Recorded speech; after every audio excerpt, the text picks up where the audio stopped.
জানিয়ে দেব গুরুত্বপূর্ণ আপডেট বাংলা সংবাদ। শুরুতেই সংবাদ শিরোনাম, পরে বিস্তারিত।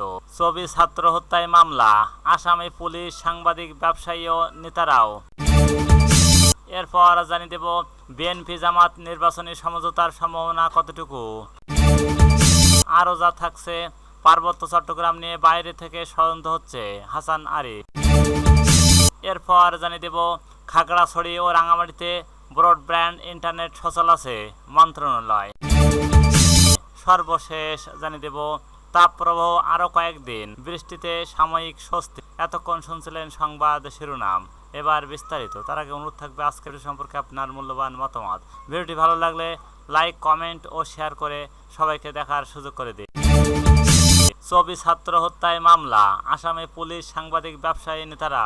বৈষম্য বিরোধী ছাত্র আন্দোলনে চট্টগ্রাম নগরের চান্দাগাঁও থানা এলাকায় চট্টগ্রাম বিশ্ববিদ্যালয় চবি শিক্ষার্থী হৃদয় চন্দ্র তরুয়া ও নিহতের ঘটনায় মামলা হয়েছে। শুক্রবার 20 সেপ্টেম্বর চান্দগাঁও থানায় নিহত ভুক্তভোগীর বন্ধু আজিজুল হক বাদী হয়ে মামলাটি করেন।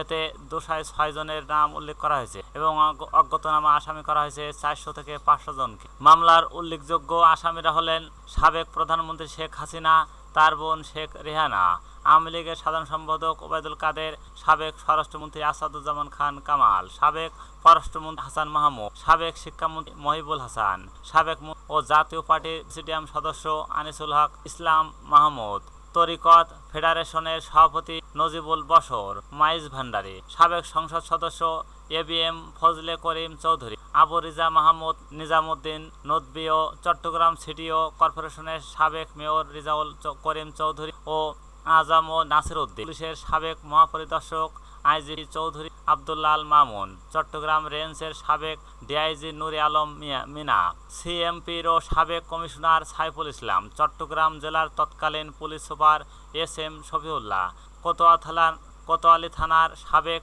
ওসি মোহাম্মদ মহসিন ও পাঁচলাইন থানার সাবেক ওসি আবুল কাশেম ভূঁইয়া। বিএনপি জামাত নির্বাচনী সমঝোতার সম্ভাবনা কতটুকু। এক সময় বাংলাদেশে বিএনপি জামাত বলতে সমুদ্রের মুদ্রার এপিঠ ওপিঠ ভাবা হতো। বহু বছর তারা একত্রে জোট বেঁধে নির্বাচন করেছে। তবে আওয়ামী লীগ সরকারের দ্বিতীয় মেয়াদের চতুর্থ বছর 2022 সাল থেকে তাদের মধ্যে টানাপোড়েন শুরু হয়। ওই বছরের ডিসেম্বরে জামাত সঙ্গে জোটগত সম্পর্ক ছিন্ন করে বিএনপি। গত 5 আগস্ট আওয়ামী লীগ সরকারের পতনের পর ধারণা করা হচ্ছিল দুই দল পুনরায় জোট হবে, একসঙ্গে নির্বাচনের পথে হাঁটবে, কিন্তু বাস্তবতা বলছে ভিন্ন কথা। নানা ইস্যুতে দুই দলের মধ্যে মতবিরোধ দেখা যাচ্ছে। বিএনপি সূত্রে জানা গেছে 2022 সালের ডিসেম্বরের মাসে 20 দলীয় জোট ভেঙে দেওয়া হলেও জোটের শরিকরা বিএনপির সঙ্গে যুগপৎ আন্দোলন অংশ নেন। আন্দোলনের গুরুত্বে জামাত যুগপৎভাবে একটি কর্মসূচি পালন করতে গিয়ে আইন শৃঙ্খলা বাহিনীর সঙ্গে সংঘর্ষে জড়িয়ে পড়েন। বিষয়টি ভালোভাবে নিতে পারেনি বিএনপি। এরপর যুগপৎ আন্দোলন থেকে অনেক দিন বিরত ছিল জামাত। পার্বত্য চট্টগ্রাম নিয়ে বাইরে থেকে ষড়যন্ত্র হচ্ছে, হাসান আরিফ। পার্বত্য চট্টগ্রাম নিয়ে বাইরে থেকে ষড়যন্ত্র হচ্ছে বলে মন্তব্য করেছেন স্থানীয় সরকার উপদেষ্টা এএফ হাসান আরিফ। তিনি বলেন, রাঙামাটিতে আসার সময় দেয়ালে যে গ্রাফিকতে দেখেছি, সেই গ্রাফিকের যে বার্তা তা পার্বত্য চট্টগ্রামেও দেখতে চাই। সেখানে সম্প্রতি থাকবে, কাঁধে কাঁধ মিলে আমরা একসঙ্গে কাজ করব। আমরা সকলে সম্প্রতি চাই। কোথাও একটা ছন্দপতন হচ্ছে। ছন্দপতনের ব্যাপারে প্রত্যেকের মুখে একটা শব্দই উচ্চারিত হয়েছে, ষড়যন্ত্র। বাইরে থেকে একটা ষড়যন্ত্র করা হচ্ছে আমাদের সম্প্রীতি নষ্ট করার জন্য। শনিবার সেপ্টেম্বর দুপুরে রাঙামাটি সেনানিবাসে বিশেষ আইন শৃঙ্খলা সভার পর হাসান আরিফ সাংবাদিকদের এসব কথা বলেন।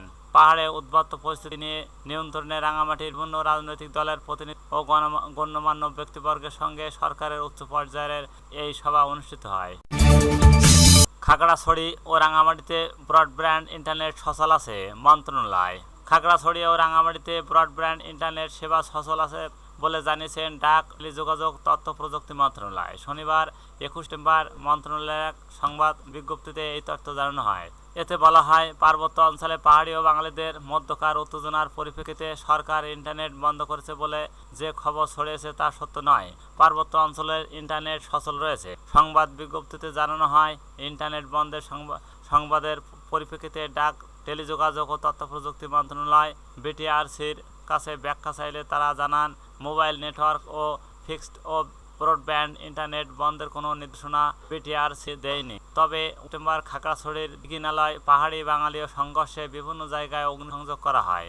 এর ফলে অপটিক্যাল ফাইবার ক্ষতিগ্রস্ত হওয়ার রবির 16টি টাওয়ার নেটওয়ার্ক বিচ্ছিন্ন হয়ে পড়ে, যার মধ্যে 14টি ঠিক করা হয়েছে, 2টির মেরামত চলছে। এ কারণে মোবাইল ইন্টারনেট সংযোগ কিছুটা ব্যাঘাত ঘটেছে, তা বর্তমানে স্বাভাবিক অবস্থায় আছে।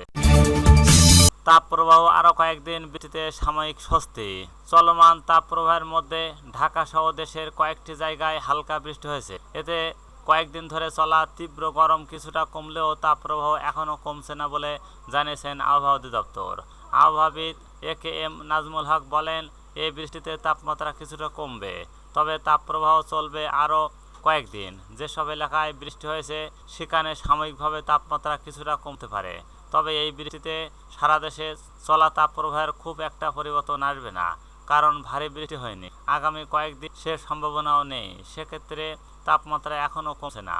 কয়েকদিন ধরে সারা দেশে তাপপ্রবাহ বইছে। শুক্রবার 20 সেপ্টেম্বর সন্ধ্যার বুলেটিনে সারা দেশের উপর দিয়ে তাপপ্রবাহ বয়ে যাওয়ার তথ্য দেয় আবহাওয়া অধিদপ্তর। শনিবারের 21 সেপ্টেম্বর বুলেটিন অধিদপ্তর জানান, সিলেট ও যশোর জেলা সহ রংপুর, রাজশাহী, ময়মনসিংহ বিভাগের উপর দিয়ে থেকে মাঝারি ধরনের তাপপ্রবাহ বয়ে যাচ্ছে এবং তা কিছু জায়গা থেকে প্রশমিত হতে পারে।